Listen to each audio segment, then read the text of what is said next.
삼교리고 사주의 일진사주 명리학 제1888강 시작하겠습니다. 자, 오늘은 양력으로 2024년 1월 7일이고요. 음력으로는 2023년 11월 26일입니다. 오늘 명식은 계묘년 을주걸 경오일이 되겠고 일진은 경우가 되겠습니다. 자, 사주 팔자를 분석함에 있어 제일 중요한 것, 아무리 강조해도 지나치지 않는 것보다 일간과 원령이 가장 중요하다라고 하는 것, 일간의 특성을 아는 것, 그 다음에 원령의 특성을 아는 것, 지피지기면 백정백승이다라고 할 때 나를 안다라는 것은 일간을 아는 것이고요. 적을 안다라고 하는 것은 적이라고 보기는 그렇죠. 상대를 안다라고 하는 것은 원령입니다. 그래서 일간과 원령은 그만큼 중요한 같은 8글자 안에 있다 하더라도 그만큼 큰 비중을 가지고 있는 것이 바로 일간과 원령이고요.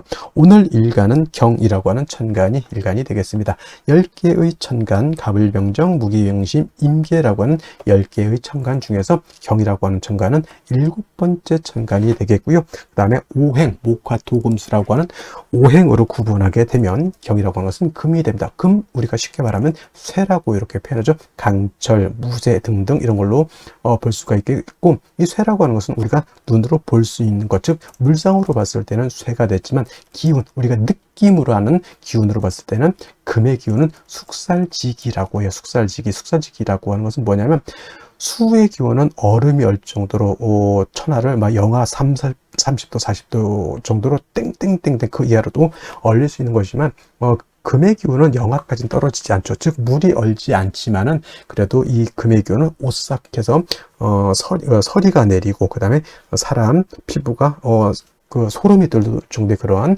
오싹한 기운을 갖다가 금의 기운, 즉 숙살 기운이라고 하고, 여러분들 명리 배울 때 금의 기운, 즉 숙살 기운이 있어야지만 결실을 얻는다, 이렇게 많이 공부들 하셨으리라 생각이 됩니다. 금의 기운이 강한 그러한 계절이 바로 또 가을이고, 가을 되면은 봄에 심었던 씨앗들, 봄에 심었던 묘종들, 사과나무, 배나무 등등의 어떤 과실수에서도 그러한 결실을 많이 얻게 되죠. 사람도 이제 해가 시작했을 때 올해의 계획을 세우게 되고, 그 다음에 이제 가을이 되면서부터 다시 한번 싹 뒤돌아보죠. 내가 과연 잘 살았는지, 계획을 잘 지켰는지, 내가 생각했던 어떤 결실이 있는지, 이런 것들을 한번 이렇게 생각해 보게 되는 그런 기운이 바로 이 숙살의 오싹한 기운, 이런 오싹함이 있어야 한 해가 이제 저물어 가는구나 라고 하는 그러한 느낌도 알게 된다, 이렇게 볼 수가 있겠죠. 그래서 금이라고 하는 것, 가을의 기운을 말하는 것이고, 그 다음에 이 가을의 기운, 천간으로 경금, 내일 공부하는 신금이 가을이라고 하면 지지로는 신유술, 서방이 바로 가을이죠. 서방은 서쪽이라고 하는 것이고, 신월, 유월, 술월이 바로 금이 왕한 금왕절이 있다. 물론 신월, 유월이 본기가 금이니까 금이 왕한 걸로 보지만, 술은 솔직히 말로 아까 어저께도 말씀드렸지만 4개월 중에 하나 토가 왕한 계절이다 하지만, 신유술을 큰 틀의 권역으로 봤을 때는 신유술, 서방은 금이 세력을 얻고 있다, 이렇게 보시면 되겠습니다. 그래서 신유술월은 금왕 절이 되는 것이고, 금이 왕한 계절이 되는 것이고, 그 다음에 오상이라고 하는 것, 인의, 예지, 신이라고 하는 오상으로 봤을 때, 자, 인이라고 하는 것은 제가 뭐가 주관한다 했죠? 목이 주관한다라고 말씀을 드렸고요. 그 다음에 의는, 지금 말하는 의는 바로 금이 주관하는 것이 되겠고, 그 다음에 예는 화, 그 다음에 지는 수, 다음에 이제 공부하겠습니다. 그 다음에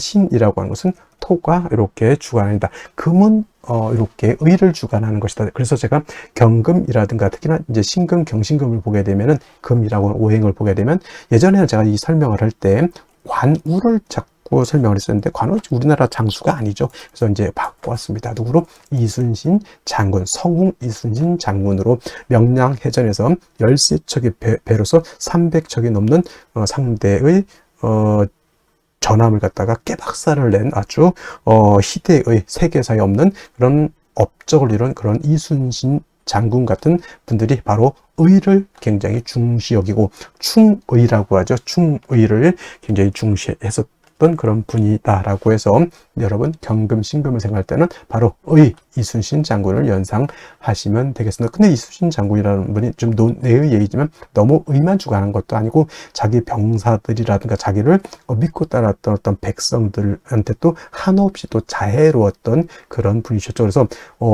금이 의를 주관하고 토는 믿음, 신을 주관한다고 해서 그것만 생각하셔서는 안 되고, 사주라고 하는 것은 목화, 토, 금수가 어떻게 돼야 된다? 중화가 돼야 되듯이 사람도 인, 의, 예, 지, 신 중에서 어느 하나만 선택하면 그거는 격이 떨어지는 것이고, 사람 성품 안에는 인자함도 있어야 되고 의로움도 있어야 되고 예절도 지켜야 되고 사람 삶에 있어서 지략도 지혜도 있어야 되고 그 다음에 사람의 신막 믿음도 골고루 갖춰야지만 온전한 진짜 성스러운 그런 사람이 될 수 있겠다라고 하는 것. 그래서 사주라고 하는 것도 마찬가지로 목화 토금수가 잘 구성이 돼서 서로가 장애가 이루어지지 않는 그런 사주가 좋은 사주다, 이렇게 말씀을 드릴 수가 있겠고요. 그 다음에 금이라고 하는 것, 색깔은 백색입니다. 백색. 참고로 나무는 청색, 목은 청색, 화는 적색, 수는 검정색, 이렇게 볼 수 있고, 토라고 하는 것은 황색 이라고 해서 노란색, 금은 백색. 그래서 주관하는 신도 흰호랑이라고 해서 백호가 주관하는 신이 되겠다라고 요거는 이제 오행에 대한 이런 설명을 드렸고요. 다시 이제 금이라고 하는 것을 갖다가 음과 양으로 구분해 볼 수가 있겠습니다. 자, 음과 양이라고 하는 것은 뗄래야 될 수 없는 관계. 음과 양은 서로 좀 대조적이고 서로 좀 상대적인 개념이라 하더라도 서로 미워하고 질투하고 서로 이혼하려고 하는, 떨어지려고 하는 관계가 아니라 서로 상대적이지만은 음이라고 하는 것은 양을 보충해주는 개념이고요. 양이라고 하는 것은 음과는 좀 상대적이고 대조적이지만 양은 음을 보충해주는 개념이다. 사람으로 치면 남자와 여자의 개념으로 보고, 또 다른 걸로 보면 낮과 밤도 해당이 되죠. 낮이 있어야지 밤이 좋은 것이고 밤이 있어야지만 낮이 좋은 것이죠. 항상 낮이어야 된다라고 하면 모든 만물이 쉬지를 못합니다. 그리고 항상 밤이면 세상이 음침해지겠죠. 우리 남극 같은 데인가요? 북극 같은 데 백야 현상이 나타나죠. 일정 기간만 석 달 정도 이상이 백야, 그냥 밤인데도 하얘요. 태양 계속 떠 있으니까 사람이 돌아버립니다. 어느 정도 태양이 지고, 우리가 그렇게 살아왔으니까 태양이 뜨고 태양이 지구를 보고 하루가 가는구나 이렇게 보는데, 계속 밤이면 시간이 가는지 시간이 가지 않는지 알 수가 없죠. 시계가 있어야지만 알 수가 있겠다 해서 음양이라고 하는 것은 서로 대조적이지만 음은 양을 보완해주고 양은 음을 보완해주는 그러한 개념의 것이다라고 이해해 두시면 좋겠고요. 그 다음에 경금이라고 하는 음양으로 구분하게 된 경금은 양금이 되죠. 양의 기운을 가지고 있는 양금이 되는 것이고, 음금이라고 하는 것이 양금이 있으니까 당연히 음금이겠죠. 내일 공부하게 되는 신금이라고 하는 것이 음의 기운을 가지고 있는 음금이다. 그래서 양금인 경금과 음금인 신금 같은 금이지만 음양의 차이가 있다. 자, 양금인 경금은 어떤 금이, 양이라고 하는 것은 좀 강하고 거칠고 투박하고 무겁고 단단한 그런 성향의 금이다라고 봤을 때, 음금은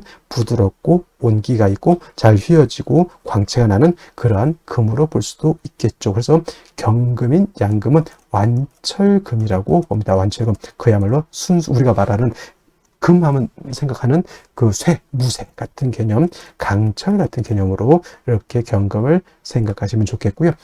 상대적인 음금인 신금은 그야말로 금입니다. 보석 같은 거, 금반지, 금귀걸이 같은, 그 다음에 주옥 같은, 도자기 같은 이런 개념. 여러분 핸드폰 살 때 요즘 핸드폰 너무 비쌉니다. 근데 그 액정이라든가 핸드폰 우리나라 그 삼성 회사 이름을 대면 안 되겠지만, 어떤 회사는 그야말로 알루미늄 스틸 바디인 것이 있고, 어떤 경우에는 그냥 스틸 같은 재질의 어떤 플라스틱 그 바디가 있잖아요. 그런 개념이죠. 그래서 플라스틱도 광채, 목으로도 보지만 플라스틱도 경우에 따라서는 금으로 볼 수가 있겠고, 은, 동, 여러 가지, 그 다음에 비철 같은 경우도 다 금으로 보죠. 그 다음에 도자기 같은 경우는 토를 굳혀가지고 금을 만들어낸 거고, 콘크리트 있죠. 콘크리트, 이것도 토를 갖다가 물을 부어가지고 여러 가지 재료를 혼합해서 토생금한 것이 콘크리트, 도자기도 토생금에서 만들어낸 금이다, 이렇게 보시면 되겠죠. 여러분이 쓰고 있는 안경 같은 거 있죠, 다 금인데 경금이 아니라 그런 신금이다라고 이렇게 보시면 되겠고, 경금은 무쇠 강철과 같으면서 원철이라고도 표현합니다. 원철은 뭐냐면 땅에서 금방 캐낸 자연 그대로의 철을 말하죠. 쇠를 말한다. 말로 치면 야생마 같은 개념으로서 이 경금이 용도, 쓰임이 있기 위해서는 반드시 단련해서 기물을 만들어야지 된다. 즉 원재료인 철을 갖다가 녹이든지 아니면 뜨거운 열기를 가해서 빨갛게 달궈서 풀무질을 하고 해서 뭐 칼을 만든다거나 호미를 만든다거나, 이 우리나라 호미가 또 외국에서 엄청나게 인기, 저 아마존 같은 데서 없어서 못 판다고 하는, 이거 굉장히 외국 같은 데서 정원 같은 거 가꿀 때 텃밭 같은 거 가꿀 때는 큰 삽 같은 걸로 하기는 그렇죠. 근데 호미 같은 경우는 우리나라에서 만들었지만, 우리나라는 뭐 호미 요즘 잘 안 쓰죠. 외국에서는 요 호미 같은 거 굉장히 잘 쓴다고 하면, 이게 바로 경금을 가지고 물건을 만들어야지, 그냥 쇳덩이만 가지고 있으면 용도 없죠. 그걸 갖다가 칼, 호미, 여러 가지 기물을 만들어야 되는 것이고, 반대로 내일 공부하게 된 신금 같은 경우는 이미 기물이 만들어져 있는 상태. 그래서 땅 속에서 예를 들어서 금광석을 캐내 가지고 그거를 불순물을 제거를 하고 해서 여러분들 결혼반지, 금반지, 금귀걸이, 황금두꺼비, 황금 열쇠를 만들었다 생각하시면 돼요. 그래서 신금은 용도에 있어서 다시 불로서 다스릴 필요는 없겠고, 신금은 그 만들어진 보석을 갖다가 깨끗하게 세척만 하면 된다. 도세주만 하면 된다. 이때 필요한 것은 뭐다? 임수를 위주로 신금은 용신을 쓰는 것이고, 경금은 철을 갖다가 단련해서 물건, 기물을 만들기 위해서는 임수가 아니라 정화로서 단련해야 된다. 솔직히 병화는 안 됩니까? 병화는 경금을 단련할 수 없겠고요. 경금을 실질적으로 단련할 수 있는 것은 병화가 아니라 정화라고 하는 것 꼭 명심해 두시고, 경금이라고 하는 것이 정화를 쓸 때는 정화 혼자만 있어서는 안 되고 바로 간목이 있어줘야 된다. 제가 정화 설명을 할 때 정화는 뭐와 같다? 등촉지화와 같고 인위적인 불과 같기 때문에, 저 등촉지화 또는 모닥불이라든가 이 불 가지고 경금을 다스리기 위해서는 보다 연료가 충분히 있어줘야 되겠죠. 그 연료 역할을 하는 것이 바로 간목인 것이다. 그래서 경금이 정화를 쓸 때는 간목을 취용한다. 간목이 경금을 취용할 때는 정화를 취용한다. 정화가 있어줘야 된다. 그 다음에 정화가 간목을 쓸 때 너무 인성이 많게 되면 경금으로서 벽값 인정해줘야 된다라고 하는, 경금, 정화, 간목의 트리오적 서로 도와주는 그런 공존 효과 같은 것들도 한번 생각해 보실 필요가 있겠습니다. 그래서 정리를 하면, 경금이라고 하는 일가는 정화, 간목을 위주로 용신을 쓰되, 나머지 글자들은 필요에 의해서 필요하면 쓰고 필요하지 않으면 안 쓴다. 예를 들면 경금이 수가 너무 많으면 무토로서 수를 제할 필요가 있겠고, 경금이라고 하는 것이 화가 너무 왕할 수도 있죠. 이때는 임수로서 화를 억제시켜 줄 수도 있다. 그는 상황에 따라서 예외적으로 쓰는 것이고, 기본적으로 경금이라고 하는 일간의 특성을 봤을 때는 정화, 간목을 떠나서는 취용할 용신이 없다. 나머지는 그때그때 상황에 따라서, 원령의 특성에 따라서 쓸 수는 있겠다 정도 이해해 두시면 되겠습니다. 다음으로 원령에 대해서 알아보도록 하겠습니다. 월령이라고도 표현을 하고요, 월지라고도 표현을 하고, 월원이라고도 표현하는데 다 똑같은 어디를 말하느냐? 월주의 지지를 말한다. 월지, 지지. 그래서 이걸 일단 월령, 월지, 월원이라고도 표현하는데, 이 월지가 중요한 이유는 계절의 의미를 내포하고 있다. 계절이라고 하는 것은 봄, 여름, 가을, 겨울, 추나 추동을 말하는 것이고요. 이 계절의 개념이 왜 중요하냐 하면은 사주에서 제일 중요한 왕세와 한열이라고 하는 개념을 가지고 있기 때문에 그렇습니다. 왕세와 한열. 그래서 이 왕세라고 하는 것은 어떤 오행이 왕하냐 약하냐를 놓고 보는 것이고, 한열이라고 하는 것은 이 사주가 더우냐 추우냐를 놓고 보는 것인데, 대표적으로 사오미월이라고 하는 계절은 하절, 여름이 되겠죠. 굉장히 뜨거운 혹서기가 되는 것이고요. 그 다음에 지금 해자 축월 같은 경우에는 이건 동절입니다. 엄동설한의 그러한 계절이 되겠습니다. 엄청나게 춥다라고 하는 것. 그래서 조후라고 하는 개념을 놓고 봤을 때 사오미월과 해자 축월은 조후가 매우 급박하다. 즉 사오미월의 하절에는 수가 있어서 뜨거운 열기를 식혀주는 것이 필요하고요. 해자 축월 같은 동절에는 화가 있어서 뜨거운 열기, 차가운 한기를 갖다가 따뜻하게 해주는 것이 필요하다라고 이렇게 말씀드릴 수가 있습니다. 그래서 해자 축월 같은 경우에는 계절은 동절이라고 하는 것. 그래서 사주라고 하는 것은 보다 중화를 이루어야 된다라고 말씀을 하죠. 중화라고 하는 것은 다른 것이 아니라 이 왕세와 한열을 얼마만큼 잘 조절해서 중화를 이루었느냐를 놓고 보고, 중화가 잘 된 사주는 좋은 사주, 즉 우리가 말하는 부귀영화를 누릴 수 있는 그런 사주로 보는 것이고, 만약에 한 왕세가 깨져 있거나 한열이 깨져 있다 사주가, 그러면 중화를 이루지 못한 그런 사주가 되기 때문에 어떤 사주? 그렇죠. 결코 좋게 볼 수 있는 그런 사주가 아니다라고 하는 것이 관건이 되는데, 지금은 계절로 축월이 되겠습니다. 축월이라고 하는 것은 해자 축월을 지금 말씀드리는 거고, 그 중에 축월을 말하는 겁니다. 절기로는 소한과 대한으로 이렇게 구분이 되어 있죠. 그래서 소한, 작은 추위, 대한, 큰 추위 이렇게도 보지만, 우리가 소한과 대한이 중요한 이유는 월이 바뀌는 기준이 뭐다? 이 소한이 되어야지만 어디에서? 자월에서 지금의 축월로 전환이 되는 것이고, 그 다음에 해자 축월이 모두 동절이죠.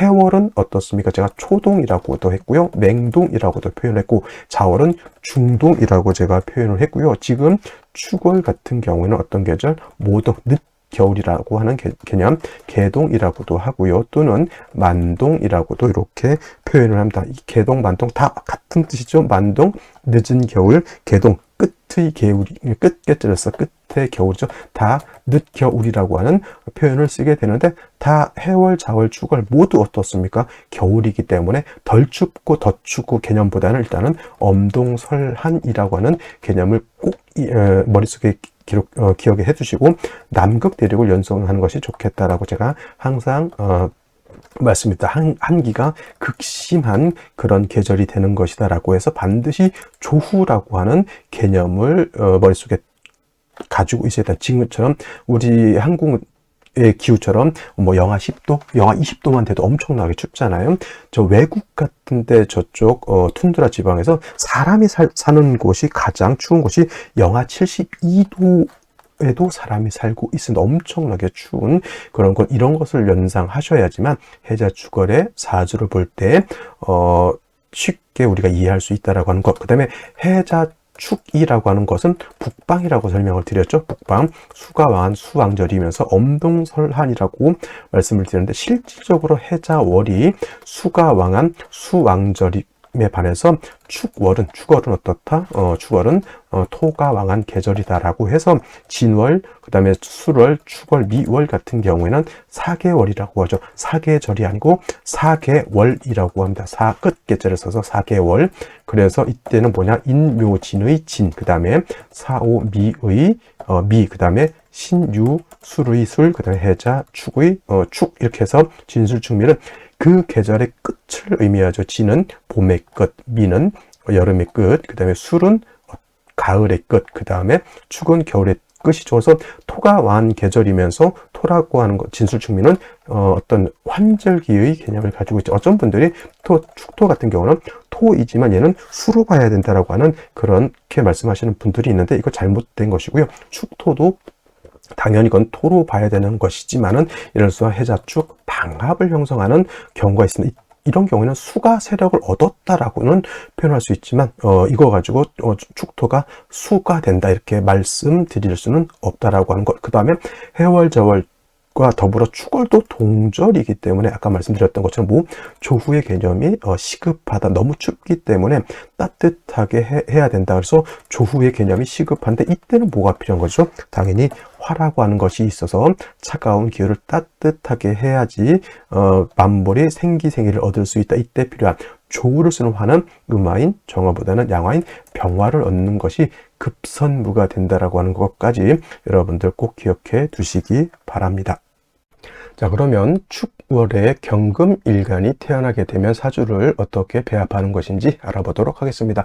자, 일간 경금이라고 하는 것은 양금이라고 말씀을 드렸고요. 강철 같다 또는 무쇠 같다. 그래서 완철금이라고 이렇게 표현을 하지요. 그래서 이 경금이라고 하는 건 쉽게 말하면은 땅 속에서 금방 캐낸 원철과 같은 개념이고, 내일 공부하게 될 신금이라고 하는 것은 그것을 가공해서 반지, 보석, 귀금속 이렇게 만들어 놓은 걸 이렇게 말씀드릴 수가 있겠죠. 그래서 경금이라고 하는 것은 금방 땅에서 캐낸 원철과 같기 때문에 가공을 해야 된다. 쉽게 말하면 단련해서 기물을 만들어야 된다라고 하는 것이 필요하겠고, 이때 이 경금을 단련해서 기물을 만든다라고 하는 개념, 정화가 있어야지만 그러한 역할을 수행할 수 있고, 경금이 정화를 쓰는 경우에는 반드시 간목으로서 정화를 도와줘야 된다, 이렇게 볼 수가 있겠습니다. 자, 이러한 경금에 태어난 월령 축월이죠. 축월이라고 하는 것은 해월, 자월, 축월, 해자축, 북방이라고 해서 엄동설한 겨울이라고 말씀을 드렸고, 그 다음에 해자축, 북방, 수가 왕한 수왕절이다 라고도 말씀을 드렸는데, 실질적으로 수가 왕한 계절은 해월과 자월입니다. 해월은 수의 임관지가 되는 것이고, 자월은 수의 제왕지가 되는 것이니 실질적으로 해자월의 수가 왕한 것이고, 축월은 수라고 하는 것으로 봤을 때는 쇠지가 되죠. 그래서 축월부터 수는 이제 점차 약해지는데, 실질적으로 토라고 하는 것이 축월은 왕합니다. 토는 진술충미월이라고 해서 4개월에 이렇게 세력을 갖게 되는 겁니다. 그래서 해월의 경금이 태어났다 또는 자월의 경금이 태어났다라고 하면 그 식상이라고 하는 수가 많아서 금생수해서 경금의 기운을 많이 뺏어가서 해자월에 태어난 경금은 신약하다라고 보지만은 축월은 전 토죠. 토라고 하는 것은 금을 생하는 그런 구조가 있고, 축종신금이 있기 때문에 경금이 축에 뭘 할 수도 있다? 통근도 할 수가 있겠다. 어떤 분들이 오행 포태법으로 보게 되면 축월은 금의 묘지가 됩니다. 포태 양생 6대 관왕 세병 사묘 해서 축은 인에서 포를 시작해서 축월에 가게 되면 묘지가 돼서 일간 경금이 땅속에 묻히게 되는 것이니 경금이 약하다, 이렇게 보시는 분들이 있는데, 그렇지 않습니다. 해월, 자월에 태어난 경금보다 축월의 경금은 오히려 세력을 얻었다라고 볼 수가 있죠. 토가 금을 생하고 금이 월령에 통근했다라고 하는 개념인데, 어떻게 경금을 약하게 봅니까? 물론 신월이라든가 유월의 경금보다는 약하겠지만은 축월의 경금은 월령을 얻었기 때문에 이걸 득령이라고 하죠. 득령했는데 왜 약하다는 말을 하는지 저는 이해가 가지 않고요. 축월의 경금은 그래도 하진 않다. 불약 정도로 이렇게 생각하시다. 어느 정도는 그냥 세력을 얻었다, 이렇게 생각하시면 된다라는 것이고, 중요한 것은 축월은 보다 엄동설한이라고 하는 것이 굉장히 급한 조우가 필요하다라는 시절이 된다라고 하는 겁니다. 그래서 축월은 땅이 얼어있죠. 땅만 얼 것이 아니라 금도 차갑습니다. 그래서 어쨌거나 해월, 자월, 축월은 공통적으로 화를 얻지 못한다라고 하면 금도 얼고 땅도 얼어서 용도 자체가 생기지 않게 되는 것이죠. 병화를 얻게 되면은 땅을 녹여서 토가 금을 생할 수 있게 만들어줍니다. 자, 축토라고 하는 것이 토가 돼서 토생금할 수 있지만, 땅은 얼면 언 땅은 금을 생할 수 없고요. 물도 수생목하지만 물이 얼게 되면 뭐다? 목을 생할 수 없겠다. 오히려 물이 얼면 얼음이 돼서 목을 갖다가 죽게 만들 수도 있게 되는 것이죠. 그래서 축토 또한 금을 생하기 위해서는 얼지 않고 해동이 되어야지만 이 금을 생할 수 있죠. 고기도 어떻게 됩니까? 냉동실에 딱 넣어가지고 땡땡땡 얼면은 그거 그대로 먹지 못하죠. 해동시켜서 녹여놓은 상태에서 구워 먹든지 끓여 먹든지 하는 겁니다. 토라고 하는 것도 만물은 다 그렇습니다. 얼게 되면 용도 쓰임이 없어진다, 이렇게 보시면 되겠고요. 반드시 병을 얻어서 금을 따뜻하게 하고 그 다음에 토를 녹여 주어야 된다라고 하는 것. 그 다음에 뭐가 필요합니까? 그 다음에 정화라고 하는 것이 있어서 이 정화로서 경금을 단련하는 것이 필요하겠죠. 그래야지만 경금의 용도입니다. 병화는 따뜻하게 조후하는 역할로 쓰는 것이고, 정화는 경금을 단련하는 역할로 쓰는 것이니 양화인 병화, 음화인 정화의 용도가 다릅니다. 그래서 이걸 갖다가 관살혼잡이다라고 보시는 분들이 있는데, 관살혼잡, 그거는 물론 관살혼잡이 됩니다만은 관살혼잡을 꺼리는 것이 아니라 관살혼잡을 오히려 희한다라고 해서 관살혼잡을 오히려 좋아하게 되는 것이죠. 단 중요한 것은 축월의 경금은 원령을 얻었지만은 병화라든가 정화 같은 경우는 축월의 설기가 되고 약합니다. 반드시 간목으로서 목생화해서 정화를 생조해 줘야지 정화가 경금을 단련할 수가 있겠고요. 또 목생화해서 병화를 생조해 주어야지만 병화가 따뜻하게 조후할 수도 있습니다. 그래서 축월의 경금 정리하면 병화로서 조후하고 경금으로서 단련한다. 자, 병정화가 같이 있기 때문에 관사를 혼잡이지만 오히려 관사 혼잡됨을 꺼지지 않고 오히려 좋아한다. 그 다음에 병정화가 약하기 때문에 간목으로서 병정화를 도와줘야 된다라고 하는 것이 축월의 경금 사주를 배합하는 법이다라고 말씀드릴 수가 있겠습니다. 자, 다시 오늘의 명식을 살펴보도록 하겠습니다. 자, 오늘 명식 일간은 경금일간이 되겠고 경금일간이 태어난 월령 축월이 되겠습니다. 자, 사주 볼 때 격국이라고 하는 것도 중요한 의미를 갖습니다. 격국이라고 하는 것은 일간과 월령과의 관계를 살펴 사주 8글자가 어떻게 구성되어 있느냐 이거를 놓고 보는 것인데, 자, 일간 경금이라고 하는 것은 양금이 되는 것이고 월지에 있는 축토는 음토가 됩니다. 그래서 양대 음의 관계가 성립이 되는데, 토라고 하는 것은 금을 생하는 관계죠. 경금 일간인 경금 입장에서는 월지의 토가 나를 생해 주죠. 그래서 생아자라고 하고, 생아자는 인성이라고 이렇게 표현을 하죠. 근데 이것이 정인이냐 편인이냐, 즉 인성이라고 하는 것은 정인이라고 하는 개념과 그다음에 편인이라고 하는 개념으로 구분해 볼 수가 있는데, 정인이라고 하는 것은 우리가 흔히 이제 뭐 나를 낳아준 생모와 같다 또는 나를 낳아준 적모와 같다 이렇게 표현을 하고, 편인이라고 하는 것은 적모는 아니지만은 뭐 계모, 서모 이렇게 봐서 정의는 좋은 것이고 편의는 나쁜 것이다 이렇게 공부를 많이 할 겁니다. 하지만 이거는 어디까지나 일간의 특성에 따라서 정인이 좋을 수도 있고 편인이 좋을 수도 있게 되는 것이죠. 자, 정인이라고 하는 것은 일간과 인성과의 관계가 오늘처럼 이렇게 양대 음이 되거나 또는 음대 양이 돼서 음양의 조화가 맞으면 이것은 정인이라고 하고요. 편인이라고 하는 것은 일간과 인성과의 관계가 양대 양이 되거나 또는 음대 음이 되게 되면, 예를 들면은 신금이 지지에서 예를 들어서 축월에 태어나게 되면 이건 음대 음의 관계죠. 또는 경금이 술월에 태어나게 되면 이건 양대 양의 관계가 될 겁니다. 이렇게 음양의 조화가 맞지 않으면 이거는 편인이라고 하는데, 오늘은 토가 경금을 만났기 때문에 이거는 정인이라고 이렇게 표현하고 정인격이 되는 것이다 라고 볼 수가 있습니다. 단 축월 같은 경우는 토가 왕하고요. 일간 경금 자체도 축에 통근할 수 있기 때문에 이거는 모왕자상하다. 모왕, 어머니도 왕하고 자식도 세력을 얻었다 이렇게 보는 겁니다. 어떤 분들 축이라고 하는 것은 포태법상 금의 묘지, 묘고라고도 하죠. 묘고. 그래서 일간 경금이 축에 묘지 들어갔기 때문에 일간이 매우 신약하거나 병약하다 이렇게 보시는 분들이 있지만 그거는 좀 낭설이고요.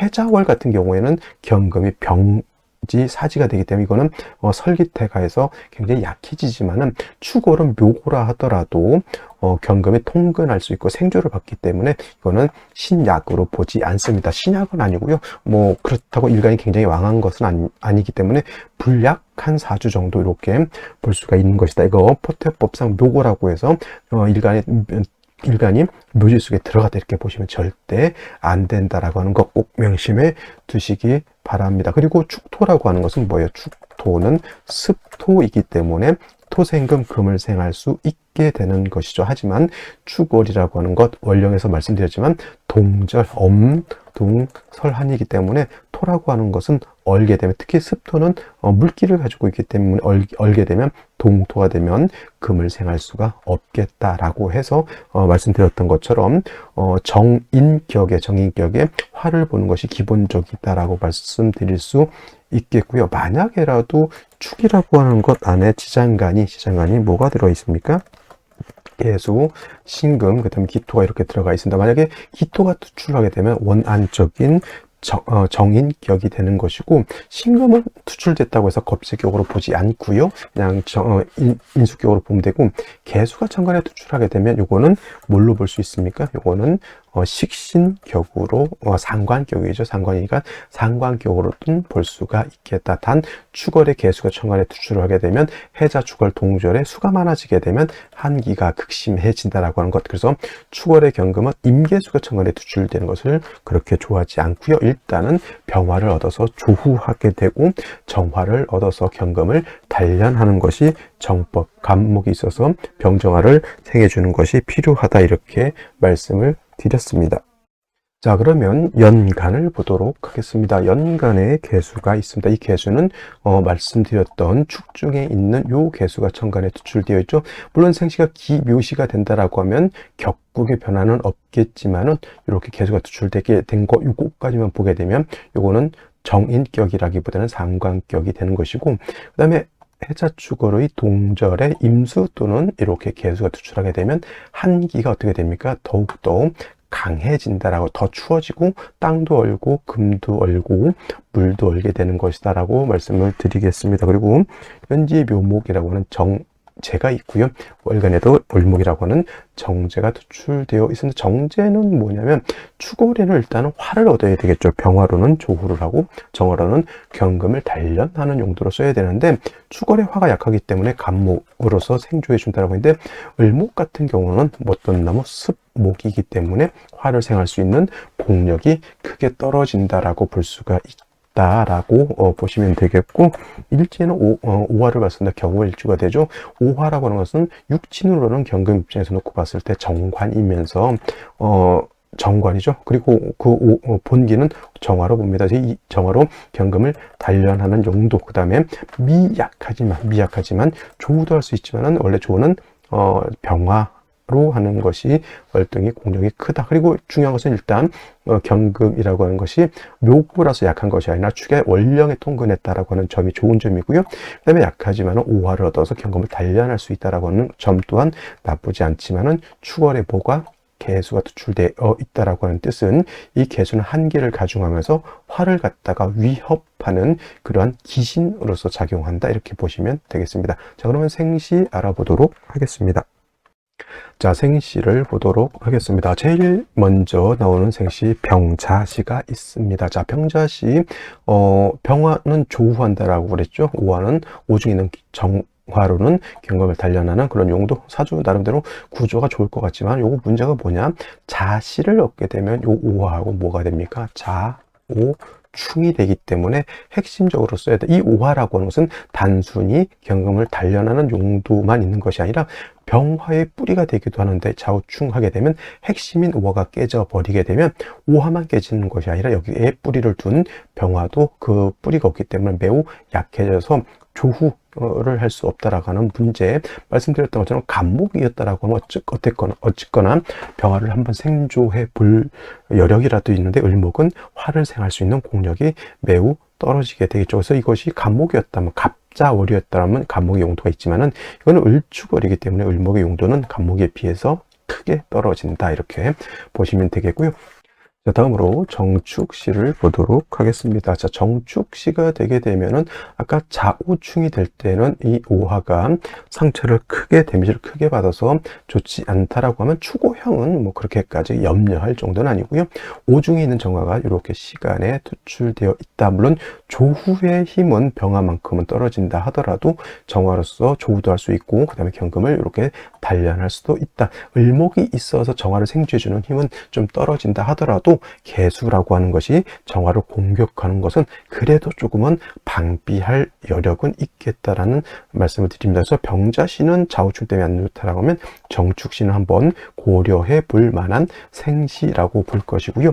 무인시 같은 경우에는 오인오 합해서 화가 살아나죠. 축월에 무토 투출되어 있죠. 이거를 갖다 그래서 뭐 인수격 이렇게 보지는 않습니다. 개수가 투출되어 있으면 이거는 요거 가지고 보는 거죠. 그래서 이건 상관격이고, 수가 왕에서 추울 때 무토로서 수를 제해주는 용도로는 이렇게 쓸 수 있겠죠. 인오 합해서 화가 살아나지만은 오중정화로 경금을 단련하고, 그 다음에 인중병화로는 조후할 수 있다. 근데 천간에 투출된 병화 정화가 아니기 때문에 그 공력은 좀 매우 좀 약하다라고 보는데, 좀 아쉬운 점은 뭐냐면 이 무토는 개수를 이렇게 제해주는 용도는 있지만 역시나 축월의 토왕절에 무토 투출하게 되면 경금을 갖다가 뭘 할 수 있다? 매금할 우려가 있다라고 하는 점은 조금 단점이다라고 볼 수가 있겠고요. 이 묘시 같은 경우에는 요거 아까 말씀드렸던 계조가 있어 상관격인데 축 중에 있는 본기가 투출하게 되면 그 본기를 가지고 격을 잡습니다. 이런 이제 그래서 정인격이 되는 것이고, 이 기토는 오에 뿌리를 두죠. 축에도 뿌리를 둬서 기토는 경금을 생해주는 역할을 하게 되고, 기토는 개수를 파할 수도 있지만 을목이 있으면은 기토는 개수를 파할 수가 없다라고 하는 점. 조후 오중 정화로 조후도 해야 되고, 그 다음에 기토를 단련해야 한다. 화가 좀 부족한 점이 없지 않아 있다, 이렇게 보시면 되겠고요. 신사시 같은 경우에는 사오를 받죠. 근데 중요한 거 여러분 생각할 거, 오화는 화지만은 사는 당연히 화죠. 하지만 사중 경금이 있어서 경금 일간이 통근할 수 있다. 신금도 통근할 수 있죠. 이렇게 되면 나름대로 요거 사중 병화로 조후하고 오중 정화로는 경금을 단련할 수 있다. 이렇게 되면은 목화운 가기보다는 제가 봤을 때 이렇게 금수운으로 가는 것도 나쁘지 않는데, 갑자 대운 갔을 때 좌우충 되는 것은 제가 봤을 땐 썩 좋지 않아 보인다라고 말씀을 드릴 수가 있겠고, 자, 그러면 갑신시에 대해서 알아보도록 하겠습니다. 자, 갑신시 같은 경우에는 추가의 경금이 약하지 않다 하더라도 그렇게까지 왕한 경우는 아니었고요. 그래서 요거 신시를 얻게 되면 경금 자체가 여기에 뿌리를 튼튼하게 둘 수 있겠죠. 임수도 쓸 수가 있겠고요. 그 다음에 오화도 쓸 수가 있겠다. 이렇게 되게 되면은 운은 금수운으로 가기보다는 목화운으로 가는 것이 좀 더 유리한 구조가 되는 것이고, 그 다음에 을료시 같은 경우에도 을료시 같은 경우에도 어떻게 봐야 되냐면, 이거 유를 보게 되면 물론 유축합을 말씀하시는 분들이 있는데, 유축합이 되는데 중간에 오화가 있으면 이게 합이 되지 않고요. 그렇다고 해서 오화가 유금을 못 살게 그러냐, 그 정도 지지는 충이 되지 않으면 큰 해는 없습니다. 경금이 유에 이렇게 뿌리를 둘 수 있는데, 문제는 뭐냐면 일간이 나름대로 세력을 얻어서 왕하긴 하더라도 묘에 뿌리를 둔 을목 두 개가 있으면 이 경금이라고 하는 것이 좀 관을 좀 돌보고 용신을 돌봐야 되는데, 이 투출되어 있는 두 을목 정제를 가지고 좀 혼탁해질 수 있겠다, 이렇게 볼 수가 있는 것이다. 그 다음에 병술시 같은 경우에는 이것도 이제 병자시하고 달리 이제 술토를 보게 되면 오하고 오술 합이 되겠죠. 그 다음에 병화 투출되어 있기 때문에 이 병화도 약하지 않습니다. 그래서 병화로서는 조후하고 그 다음에 오화로서는 경금을 단련하는 용도로 쓸 수가 있는 것이다, 이렇게 볼 수가 있죠. 목화운보다는 이런 경우에는 금수운으로 가는 것이 조금 더 바람직하다, 이렇게 말씀을 드릴 수가 있겠습니다. 자, 오늘 여기까지 설명드리도록 하고요. 주말 잘 보내시기 바랍니다. 감사합니다.